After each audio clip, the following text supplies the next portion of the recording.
Hello and welcome to this video on 3 things that university genuinely did prepare me for before my Russian studies year abroad in Kazakhstan.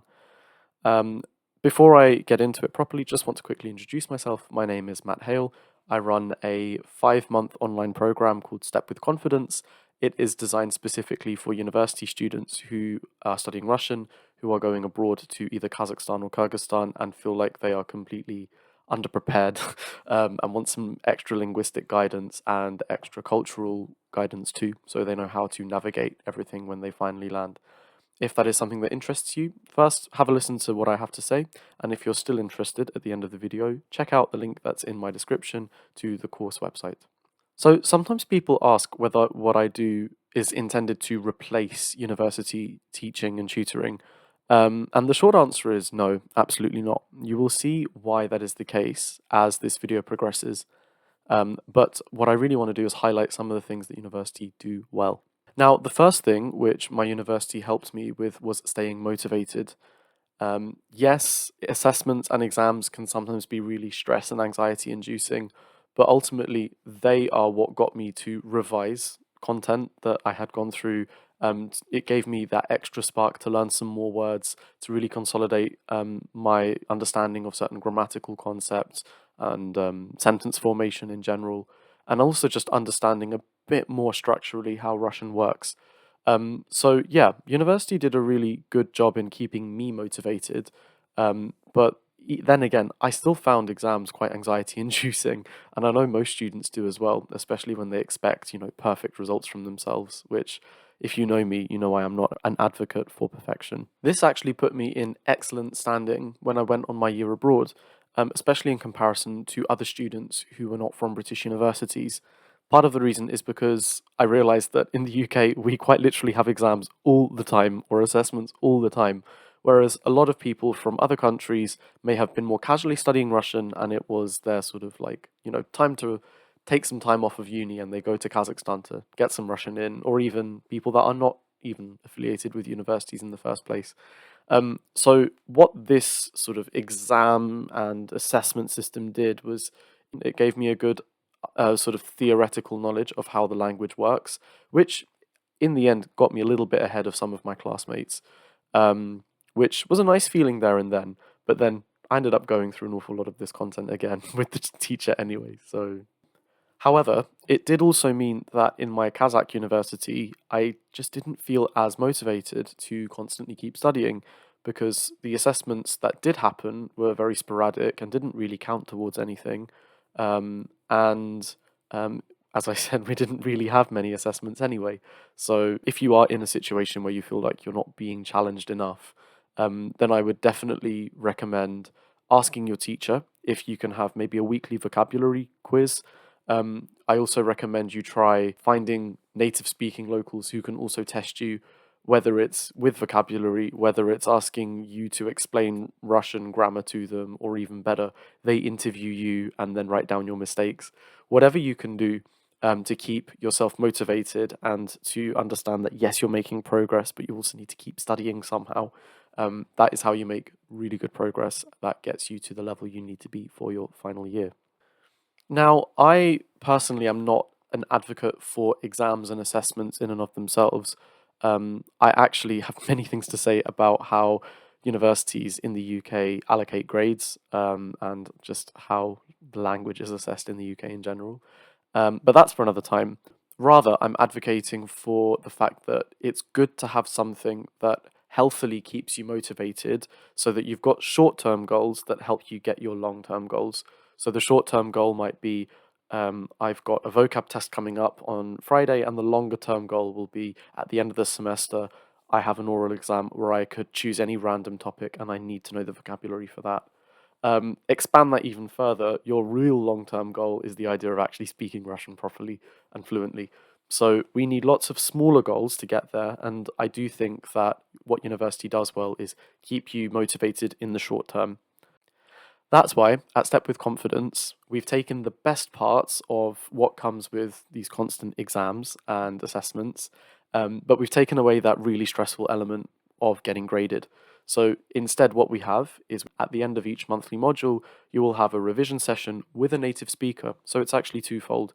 You not only get to revise all of the content of that month in a sort of chilled out, relaxed environment, but you also get over that fear you might have of speaking to native speakers that are speaking at native speed to you. The second thing that I'm really grateful for, which is very much related to the first one, is that university does give a systematic overview of general Russian grammar that you know you should know. And sure, some universities do place a much heavier emphasis on covering grammar than others, and there are some tutors that teach grammar much better than others, and there are some really talented tutors that are great at helping you understand some pretty complex things just like that. But there are also some that don't have those abilities because their strengths lie elsewhere, like in research or in academia. And yeah, there are some really hard things in Russian grammar to cover. I'm looking at you in particular, страдательные причастия прошлого времени.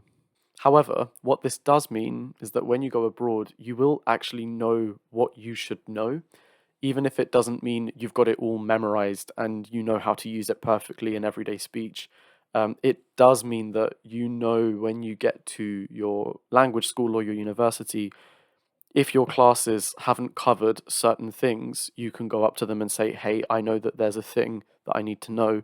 Can you please help us with it? Rather than being in the complete dark and just hoping that the teacher will know what to teach you next.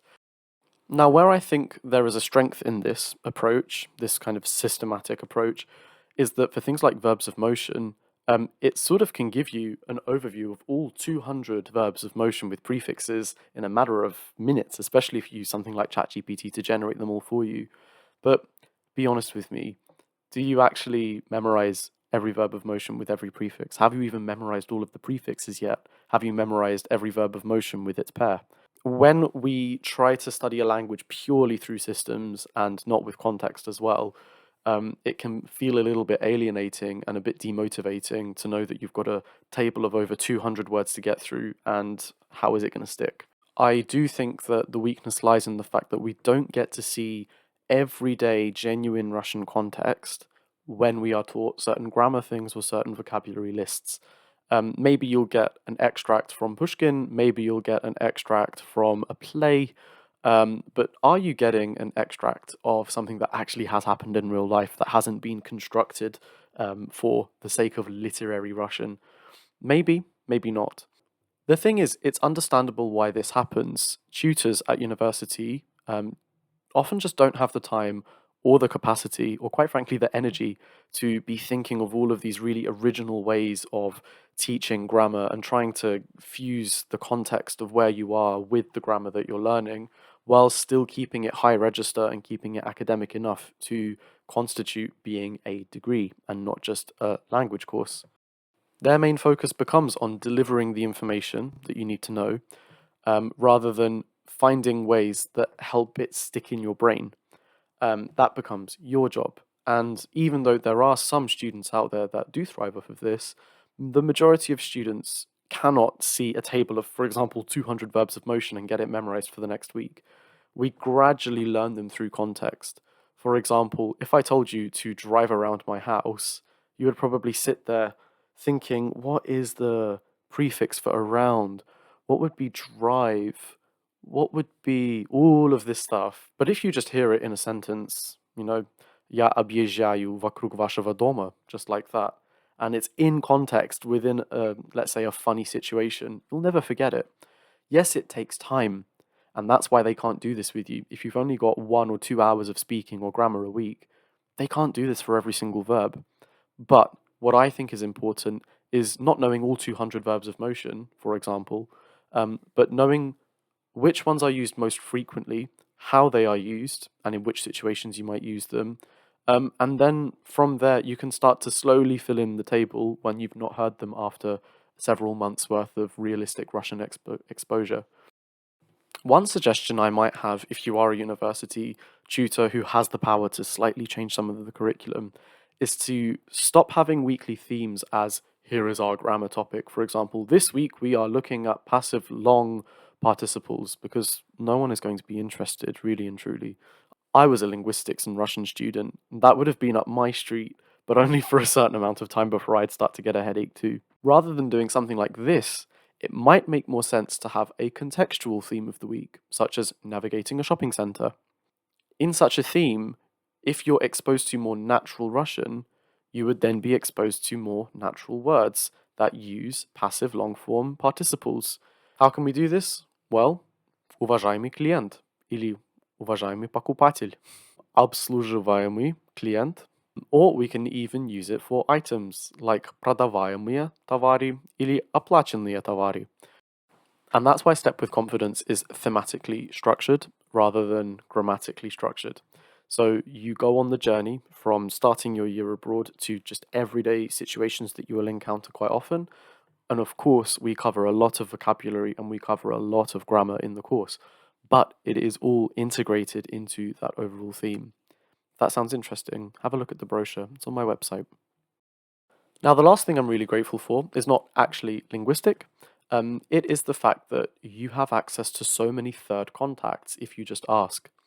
Believe it or not, tutors are real people, and they have also taught previous real people, who are still real people, actually. And you should use that if you can. Absolutely, I suggest that you approach tutors and just ask them, hey, do you know of any alumni that live in Kazakhstan or live in Kyrgyzstan or have studied in Kazakhstan or Kyrgyzstan? They might be able to set you up with people who are really experienced in the region or just people who have a really interesting story, and it can just keep you motivated to get through your year before you go abroad. And even better, you might meet them when you're abroad as well. So my tutor put me in touch with an excellent guy, and yeah, he just let me call him up one day, and we chatted for like 2 hours about Kazakhstan. Bearing in mind, I was the only one from the entire university to go, and no one had gone before me. And he really put my mind at ease. He really helped me out. He gave me advice, so that once I got there, I had a vague idea as to what I was doing. And then, serendipitously, on a flight back to the UK, he sat next to me. It was a complete coincidence. And we spoke for over 6 hours about so much, but none of that would have happened unless my lecturer would have put me in contact with him. So, yeah, I really think it's beneficial to sort of leverage what you have, and whether it's a third contact through a friend or through a lecturer at university, or even through Central Asian societies or Russian speaking societies, you have so much that's there, you just need to ask. However, if you are at a university where you feel like you can't really do that, maybe you don't feel like your tutors are approachable, or maybe you feel a bit intimidated by going to Russian society, I exist. If you go to my website and if you book a call with me for free, you can turn this sort of parasocial relationship into one where I actually know you and I know your situation, and I'd be happy to help you. Don't worry, this call would not be a sleazy marketing tactic for you to be on my course. It would just be so that you can have someone to keep in the loop with, or even just someone to share some of your anxieties with, and I can help you out with that too. So the offer is there if you need it. That's all from me today. I hope you enjoyed this video with some of my insights. In my next video, I'm going to talk about things I wish I knew about speaking Russian on a daily basis and the impact that it had on me, and also a lot of advice that I might have for you, because speaking Russian on a daily basis is very, very tricky, and I think people just assume it's going to happen naturally. It will happen, but I've got some advice for it too, to keep it healthy and sustainable. So, if that interests you, wait for my next video. And until then, feel free to check out the Instagram or the website, which will be in the description and the comments below. Но до этого видео.